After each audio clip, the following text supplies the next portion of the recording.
कहानी दोस्तों, जब एक आईपीएस महिला अधिकारी एक गुप्त मिशन के तहत विधवा बनकर जेल के अंदर जाती है तो उसके सामने जेल की एक भयानक सच्चाई खुलती है। उसे पता चलता है कि जेल अपराधियों को सजा देने की जगह नहीं बल्कि एक संगठित शोषण का केंद्र बन चुकी है।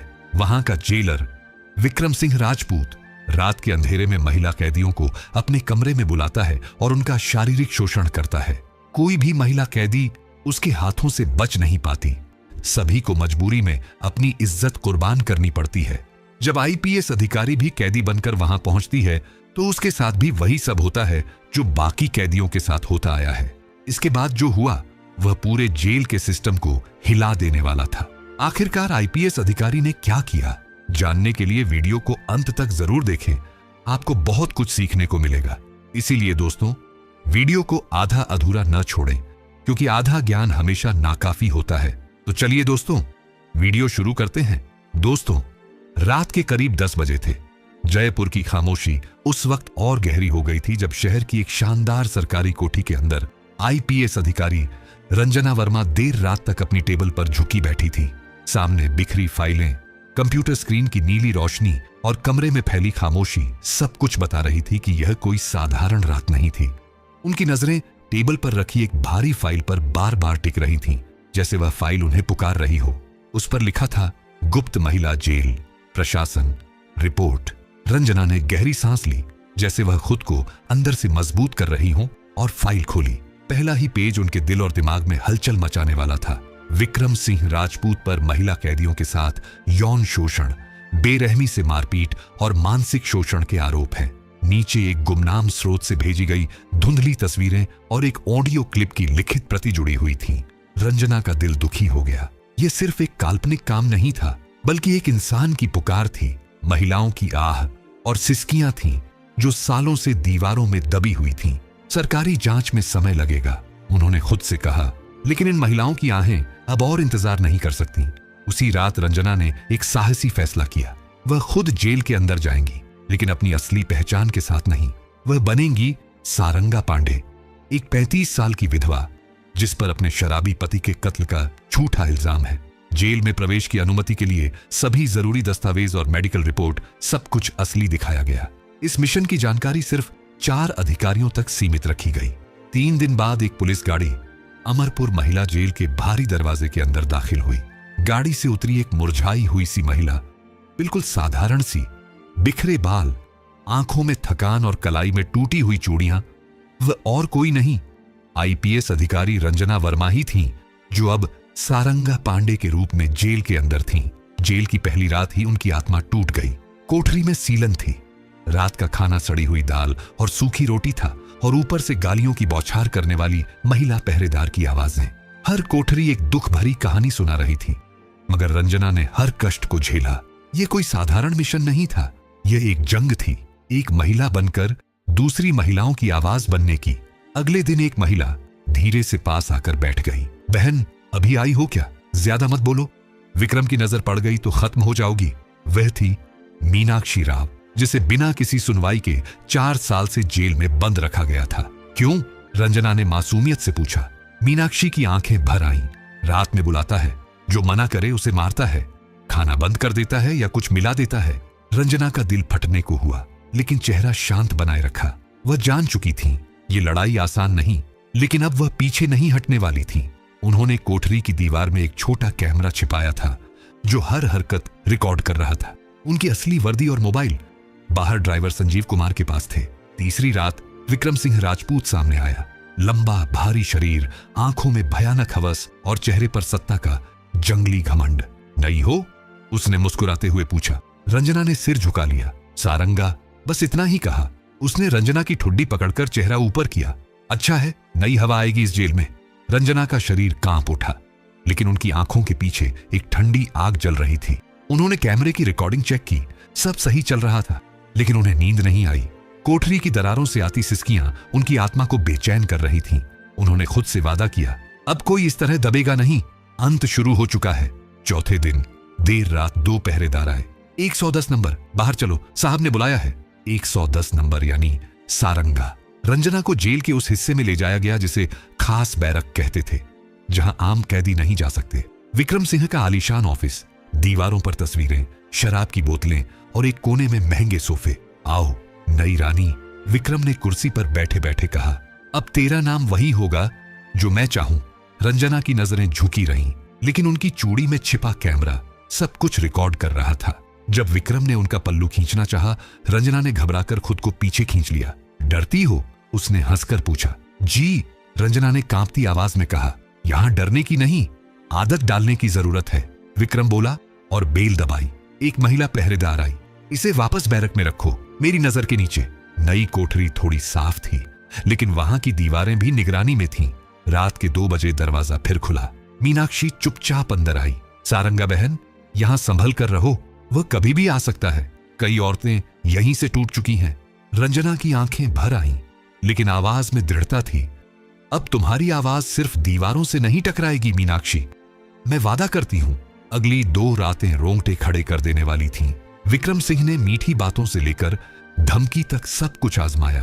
कभी वह उनके पास बैठा, कभी हाथ पकड़ने की कोशिश की, कभी खाने के बहाने बुलाया, लेकिन रंजना हर बार डरने का ड्रामा करती रही और अंदर ही अंदर सब रिकॉर्ड करती रही। हर आंसू, हर कांपती आवाज उनके मिशन का हिस्सा बन चुकी थी। जेल के बाहर पिछले 4 दिनों से एक वकील के भेष में एक शख्स हर रोज दिख रहा था, ड्राइवर संजीव कुमार। उनकी आंखें लगातार जेल की दीवारों को घूरती थीं और उनके हाथ में छोटा सा कैमरा हर गतिविधि रिकॉर्ड कर रहा था। वह हर फुटेज को सुरक्षित करता, जेल के कर्मचारियों की हरकतों पर नजर रखता और साथ ही मीडिया और वरिष्ठ अधिकारियों से लगातार संपर्क में था। रंजना को सुरक्षित बाहर निकालना और इस राक्षसी साजिश को उजागर करना जो इस जेल की दीवारों के पीछे पनप रही थी, अब मकसद बन चुका था। और फिर आई चौथी रात, सन्नाटे में डूबी हुई लेकिन तूफान से पहले की खामोशी सी। इस रात विक्रम सिंह राजपूत ने रंजना को साफ लफ्जों में चेतावनी दी। आज की रात तेरी आखिरी परख है, या तो झुक जाएगी या तेरी इज्जत मिटा दूंगा। रंजना की कोठरी का दरवाजा खुला, लेकिन इस बार वह कमजोर नहीं थी। उनके पास थी एक हाई टेक डिवाइस, जिसे छिपाकर उन्होंने अपनी कमर के पीछे बांध रखा था। यह डिवाइस महज एक बटन से जेल के बाहर संजीव तक सिग्नल पहुंचा सकती थी। जैसे ही विक्रम कमरे में दाखिल हुआ और नशे में उसकी आंखों में हवस झलकने लगी, रंजना ने डिवाइस का बटन दबा दिया। जेल के बाहर गाड़ी में बैठे संजीव को सिग्नल मिल चुका था। वह फौरन हरकत में आया। पहले से तैयार कमिश्नर, महिला आयोग की अधिकारी और 2 पत्रकारों को लेकर वह जेल की ओर तेजी से बढ़ चला था। अब जेल की घुटन भरी रात में एक नई हवा बहने लगी थी। उम्मीद की अंदर रंजना अब सारंगा के भेष में जेल की वीआईपी कोठरी में खड़ी थी, लेकिन उनकी आंखों में अब सिर्फ डर नहीं था, वहां एक आग थी, एक चिंगारी जो अब शोला बनने को थी। जेल की दीवारें जैसे किसी तूफान से कांप रही थीं। रंजना का मिशन एक ऐसे मोड़ पर आ गया था जहां से पीछे हटना मुमकिन नहीं रहा। रात के 11 बज चुके थे। विक्रम सिंह शराब की बोतल हाथ में लेकर डगमगाते कदमों से अपने कमरे से निकला। जेब में वही वीआईपी कोठरी की चाबी थी जिसमें सारंगा यानी रंजना बंद थी। गेट पर मौजूद दोनों पहरेदार विक्रम के इशारे पर रास्ता छोड़ देते हैं, जैसे यह रोज का मामला हो। विक्रम दरवाजा खोलता है और वासना भरी आवाज में कहता है, आज कोई बहाना नहीं चलेगा सारंगा, आज तू मेरी होगी। रंजना 2 कदम पीछे हटती है, धीमी आवाज में बोलती है, मैं आपकी सेवा के लिए तैयार हूं साहब, बस थोड़ा रहम कीजिए। विक्रम दरवाजा बंद कर देता है। अब अंदर सिर्फ 2 ही लोग थे, एक शिकारी और एक शिकार। मगर हकीकत में शिकार वह नहीं, शिकारी वह। रंजना ने आहिस्ता से कमर के पीछे लगा बटन दबाया। लाइव फीड ऑन हो चुकी थी। संजीव ने फौरन वीडियो को ऑनलाइन प्रसारित करना शुरू कर दिया। जैसे ही विक्रम उनके करीब बढ़ा, रंजना रुक गई और बोली, आपके पास आने से पहले एक बात जान लीजिए, सेवा पहले करूं या वह राज खोलूं जो मैं जानती हूं। विक्रम चौंका, क्या मतलब? रंजना की आंखों में अब न डर था न झिझक, सिर्फ आग थी। तुम इस जेल में सिर्फ वर्दी नहीं पहनते, तुम एक रैकेट चलाते हो विक्रम। मीनाक्षी, ज्योति और न जाने कितनी औरतें तुम्हारी हवस और लालच का शिकार बनी। औरतों को यहां लाकर बेचना, जो बोलती है उसे मारकर कुएं में फेंक देना, यही है ना तुम्हारा सच? विक्रम हंसने की कोशिश करता है। तू क्या करेगी? एक विधवा औरत, कौन मानेगा तेरी बात? रंजना ने ठंडी आवाज में कहा। जिसे सुनना था वह सुन रहा है। तुम इस वक्त लाइव हो, पूरा देश देख रहा है। विक्रम के चेहरे का रंग उड़ गया। वह पलटने ही वाला था कि दरवाजा जोर से खुला। महिला आयोग की अधिकारी, पुलिस कमिश्नर, मीडिया और संजीव अंदर दाखिल हुए। विक्रम सिंह राजपूत, आपको बलात्कार की कोशिश, महिला उत्पीड़न और जेल के अंदर गैर कानूनी गतिविधियां चलाने के जुर्म में गिरफ्तार किया जाता है।